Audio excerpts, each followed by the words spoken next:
Hey guys, how are you? Colin Caruso here, Artistic Director of Color for John Paul Mitchell Systems. Excited to come at you guys and share you guys a little bit of a blonding technique that we use all day in our salon that's guaranteed to generate you guys some pretty significant income. So we're excited to share some tips and tricks on that.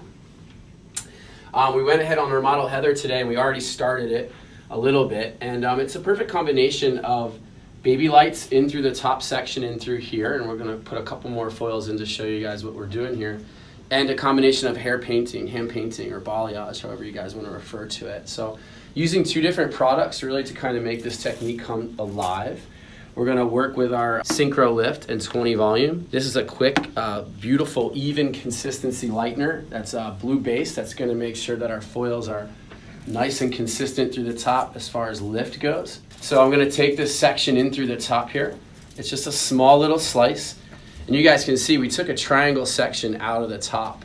And we've kind of been working a little bit on the diagonal here as far as the sectioning. And what happens is it starts to shrink as it goes in through the top. So just a little triangle section in through the top makes a significant impact. So this kind of a pattern, again, as we start to shrink it, when we start to kind of work on these little diagonals, you're going to start to get more concentrated blonde in through the top, which is great. You want to start to think about where the guest is going to see the most, and that's going to be in this top section in through here. Oftentimes I watch a lot of younger colorists put so many foils in through this interior section, and it really doesn't make that big of a difference. Really, the only thing you're really seeing through that interior section is the ends. So typically I'll hand paint through those interior sections to save time, brighten up the ends, and then I'll do these little kind of baby lights in through the top to soften up that base, break up the top, and really give us a beautiful visual that the guest really sees and appreciates. So where you place your foils, you guys want to think about that as you're starting to work on your guests. Where's they're going to look? Where do I get the most bang for my buck? All right, so we'll show you the sectioning in through the top, but of course we only got about 35 minutes with you guys. So we didn't want to foil and foil and foil and foil, but we wanted to just kind of give you the gist of what we're doing through the top and share with you guys more of the hand painting. That's obviously huge and on trend forever from this point forward. It ain't going anywhere. So if you don't balayage, you're definitely missing out a big bulk of a clientele that you guys want to be able to focus on. So we'll share with you some tips and tricks, an amazing product that we have that's going to help you guys be a lot more successful with your balayage or your hand painting. So again, just baby fine sectioning. Right? Now whenever I'm painting, you guys will see I'm switching the angle on my brush here. And again, we all know how to throw a baseball, but none of us are professional pitchers for the Yankees. So just because you know how to do something doesn't make you professional. It's the why. So we're going to share the why with you guys all day today. The reason why I'm switching that angle on the brush is because I want to diffuse that line. So I can get a little closer to that regrowth, right? But also keep it softer. If I come in straight in through here and paint, I'm creating a line. So that's going to grow out that way. So again, all stuff I learned by making mistakes, just like everybody else.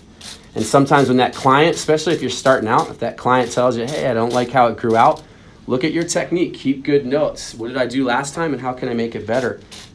It's all an evolution. We want to try to be better tomorrow than we were today. Nobody's perfect. Colin, we're going to jump in with a question. Sure. Why do so many start at the bottom versus the top as you're doing? Don't you want the ends lighter? Yeah, well, it's all about saturation, but if you look at Heather's canvas, her ends are already lighter. So foils need two things. I mean, all blonding needs two things. It needs incubation or saturation, right? That's what's going to make a successful blonde. So where I put my product, how much I put on there is going to make a significant difference. So one of the things that's great about Heather's hair right now is it's really, really healthy. So she wants to be blonder, but she also wants to maintain that level of health. So if I overload all that product on the end, I'm going to get brighter ends because there's more product on it, right? More product, more saturation, more lift. It's going to take longer for that product to dry out. But I don't really want to overload on those ends because they're already light. So where I want to put the bulk of my product, you see I'm starting in the middle here. This is where I mostly need to get the majority or the bulk of my lift. This is where her regrowth really is heavily concentrated. Now that I have all my product here, I can really kind of come in and pull this down a little bit, keeping it soft and really getting that accuracy. Again, smaller brush, right? Going with the grain enables me to get a little bit closer. I don't need a ton of product here. All right, I'm just gonna go a little bit in through the ends because she's already significantly lighter here.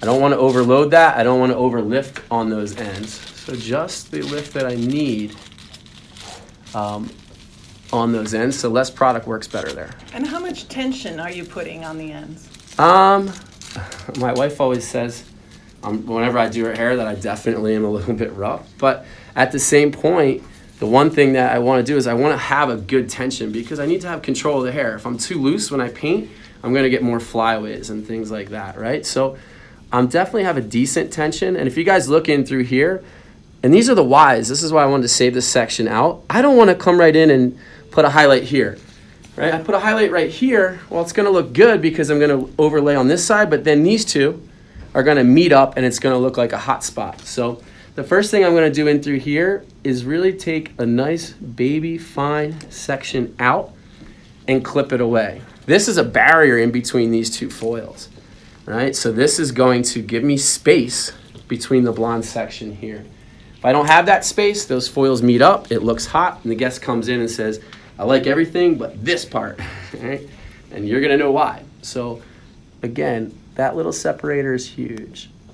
So there's good tension on the hair. I'm not yanking it or pulling it, but I'm definitely controlling it. But I feel like these kind of techniques are the bread and butter. This is why I got into this industry. I started out as a 12-year-old skateboarder, you know, so pink hair and all that kind of stuff is how I got involved.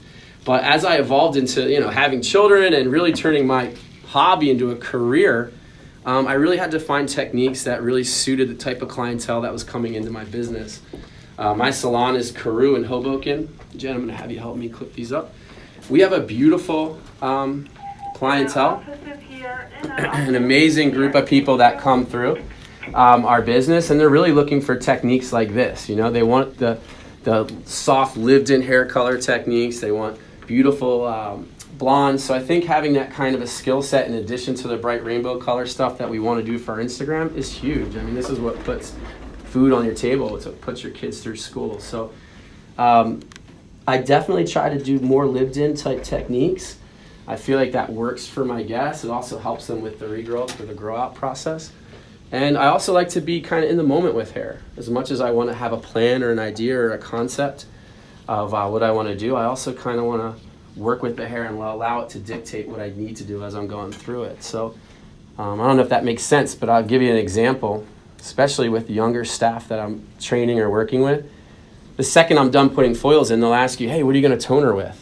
Right? It's like one of the number one questions I get asked. What are you going to tone her with? Well, my answer is always, I have no idea what I'm going to tone her with yet. You know, you don't want to get too far ahead in hair. You want to kind of live in the moment. Once I see what the hair processes to, then I'll make that assessment. Then I'll make that adjustment. A lot of times colorists will kind of look at a picture a guest shows them, and because of time, they'll start to say, I'm going to tone with this, I'm going to do this, and they'll do it, but it might not be exactly what the hair needs. So you want to have a plan, but you also want to live in the moment with it.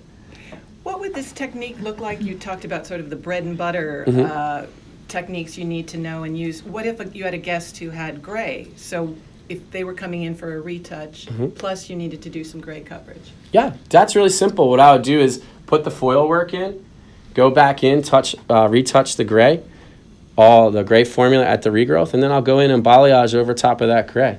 Those are all things that you can do in steps. If the guest has more time, I'll do the gray first. You know, the guest really kind of dictates, you know, how much time they have. I'll do the gray first, and I will go back in, Babylight, and foil around. So you can either do it all at the same time, or you can do it in stages. Do you always match the sides? Like if you apply this around the ear, do you do the application identically on the next side? I mean, you know, I try to keep in mind what I'm doing, but again, some people's heavier, depending on their parts, they're heavier on one side, lighter on the other. So you kind of got to be in the moment with it, you know, and that's kind of the point. You want to kind of have a plan, you want to have a game plan, but I feel like the better you are at being in the moment, the better you're going to be in the long run of just adjusting and kind of working and using your eye. I firmly believe that hairdressers are guilty of two things. Number one, we take ourselves for granted. We assume that everybody knows what we know, which is not the case. Oftentimes we don't celebrate what we're doing and why we're doing it with our clients. You know, your clients need to know that, hey, I'm toning you for this reason, or I'm pulling your hair back on the side right now because you told me you pull your hair back all the time. So I'm going to actually work in and get right along that hairline.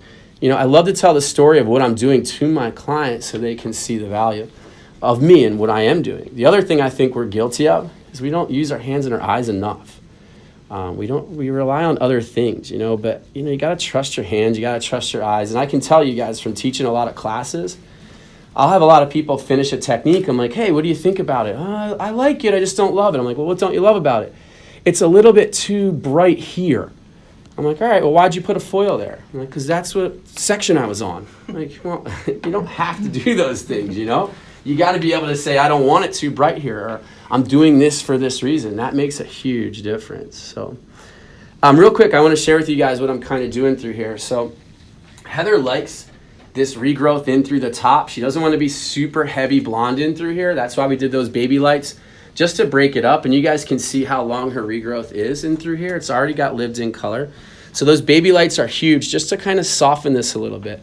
We're probably going to tone with a different color in through this top section too. And we'll show you that little triangle section again. But that's going to be separate. I'm going to tone it a little bit deeper, right? And I can definitely come in and paint my toner down to here darker than I would through here. We're going to use our MT series from our Demi, which is going to neutralize a lot of that warmth that's going to come through her naturally deeper hair. So that's going to live in through here. Now she wants to be lighter in through here. She wants that frame around her face. So when you guys start thinking about hair color, right? Eyes drawn to lighter things, right? I want to draw attention to her beautiful face, so I'm going to put my highlights in through here. It's going to be lighter and brighter where she wants to see it. She also wants that to be lived in through here. She doesn't want it to be a heavy feeling of blonde, but she wants to be more concentrated in through here. So what I don't paint is just as important as what I do paint.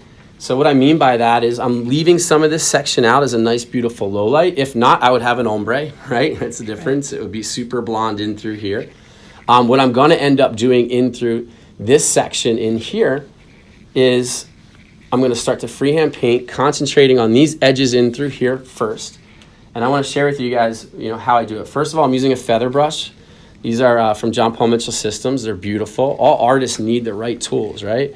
If you're not getting the right results, check your tools. You know, if you have your technique down and you're feeling good, sometimes it is the tool. These are softer bristles. They make a huge difference, right? They're not as firm as a traditional coloring brush. They're kind of a cross between a makeup brush and a color brush.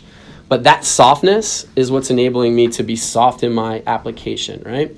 So I'm going to focus on those edges, right? So I'm doing a combination of up and down. And the reason why is, again, we talked about it before. All foil, all lightning, whether you're balayaging, hand painting, require two things: incubation, saturation, right? So the one trick with hand painting, the whiter, the brighter. The more product I put on, this is our hand painting clay lightener. So what I need to do with this is put this product on heavy. There's a kaolin clay shell in through here, and that clay shell is going to act as a foil. So the more product I put on, the less it's going to dry out. The less it dries out, the longer it lifts, right? So when I put my product in through here, I'm working it up, because if I took a big scoop of lightener and stuck it right here, I'm going to saturate that root and I'm going to get hot roots. All my lighter color is going to be in through there. I don't necessarily want that. So if you guys look, I'm empty through the bottom. I'm not completely saturated, but as I start to hit through the ends, you guys can see I have more product through the ends there. Reason being is I'm looking at it as erasing, right? Where I want more brighter color, I'm going to apply more product and I'm going to saturate more. Where I want softer blends, I can take this heavier amount of product, bring it up to that regrowth, right, and get a completely different feel there. So it's softer and more blended. What's great about our Skylight here is that it is a clay lightener. So again, that's going to form a hard shell on the outside. So that's going to prevent the colors from bleeding into each other. All right, so that shell is going to actually act as the incubator. I don't need saran wrap. I can use saran wrap. Definitely not a problem. If I wanted to go in with saran wrap, I have that option. That's going to add more incubation, which is going to give me an even lighter possibility, because you're going to prevent the product from lightening out once it's in that incubator. So that's an option. You guys can do it. This can go into a foil as well. But I don't really need to do that with my approach here today, because what I've done is I upped the level of the developer a little bit higher than I normally would. For example, if I was doing this in a foil or a saran wrap, I would go in with a 20 volume, right? That would be a traditional approach. But what I'm doing right now is I went in with a 30 volume. So the extra energy is going to allow me to get the lift that I want without using the saran wrap. So it really just depends on the level that you're going for. I also believe this, and I'm a firm believer in this. There's a fine line between charging appropriately or having to do something for free the next day. And it's all about communication. So one of the things that I always believe in whenever I'm teaching a balayage class, communication, communication, communication. Just like you guys, I have a clientele that comes in, they show me the picture that they want, and they say, hey, can you do this? And I'm like, yeah, it's beautiful. And let's just say they have something like Heather has here, a really dark base, and they want to go to a level 10 on the ends or a level 9 on the ends or whatever. I'll be doing a guest. They'll show me this beautiful picture. Can you do this? And I say, sure. Next thing you know, 10 minutes into it, they say, hey, can you get me out of here in an hour? Or can you get me out of here in an hour and 10 minutes? And I know what we do. Yeah, sure, we'll try our best. And we do this beautiful, fast version of a beautiful painting, hand painting or whatever, and we might get them to an 8, but their goal is to be at a 9 or a 10. Next day, they make that phone call. And what do they say? You know, hey, it's not as light as the picture. We end up redoing it. And usually we end up redoing it for free. I think as hairdressers, again, we work so hard, and I cannot stand that happens to us all the time. So I think being better communicators, doing better consults prevents those things from happening. So an example of what I'll do is a guest will show me a picture and they say, hey, can you do this? I'll say, absolutely can. That's about a 3 to 4 visit service. I can do it all in one day if you have the time, but I'm going to have to charge you for 4 visits, and it's going to take this amount of time. Typically, the guest will say, oh, no, I only have this much time today. I'm like, all right, then we'll take you up in stages. So what used to be a redo now, you know, is with proper consult, you can get proper end results, and you guys can actually get paid for the work that you're doing. Inside the foil here, we went in with our Synchro Lift, and that's this lightener right through here. It's a blue oil lightener. Ultra quick blue powder lightener, It's one of the go-tos in our salon. So that's a really great product to get the lift. We did 20 volume in through here. Here we're using our Skylight, which is our hand painting clay lightener. Again, this has a thicker kaolin clay shell that prevents the product from drying out. It really does a great job at getting a nice, beautiful lift. And it's perfect for hand painting. So again, being an artist, know your tools, and really make sure you're using the right tools in the right situations to get the right results. We got Heather done in through here, and we're going to kind of just let that relax and lighten, and we'll definitely post the after with you guys in a little bit.